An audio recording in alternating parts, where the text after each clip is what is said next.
Mobile phone سے قرآن پاک پڑھنا گناہ ہے یا ثواب؟ موبائل فون میں بے وضو قرآن پاک کی تلاوت جائز ہے یا نہیں؟ اس کا اجر بھی ملے گا یا نہیں؟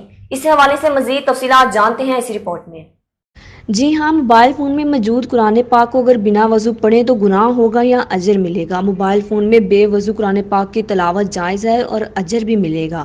اگر اسکرین پر قرآن کریم کھلا ہوا ہے تو بے وضو موبائل کو ہاتھ میں لینا جائز ہے اور مختلف راہ سے چھونا بھی جائز ہے، مگر اسکرین کو بغیر وضو چھونا خلاف احتیاط ہے۔ موبائل فون کا استعمال اب ہر شخص کے لیے ضروری ہو گیا ہے اور اب لوگ موبائل سے ہر طرح کے فوائد لیتے ہیں۔ موبائل فون میں قرآن پاک کی بھی اپلیکیشنز آ گئی ہیں جس موبائل میں ڈاؤن لوڈ کرنے کے بعد بآسانی موبائل میں ہی پڑھا جا سکتا ہے۔ کچھ لوگوں نے قرآن آیات جبکہ اسلامی بیانات بھی موبائل میں ڈاؤن لوڈ کیے ہوتے ہیں اور لوگ بآسانی سے اس کو کسی وقت بھی اپنے موبائل میں سن سکتے ہیں۔ اور قرآن پاک کی موبائل میں ایپ ڈاؤن لوڈ کرنے کا ایک فائدہ یہ بھی ہے کہ آپ دوران سفر بھی قرآن پاک بآسانی پڑھ سکتے ہیں، لیکن کچھ لوگوں کے خیال میں شاید موبائل فون پر قرآن پاک کو پڑھنا درست نہیں ہے، لہٰذا کسی بھی ایسی ایپ کو موبائل میں ڈاؤن لوڈ نہیں کرنا چاہیے۔ اسلام میں انسانی ضرورتوں کا بھرپور خیال رکھا گیا ہے۔ بعض اہل علم حضرات کے نزدیک موبائل فون موجودہ دنیا کی ضروری اشیاء میں شامل ہے۔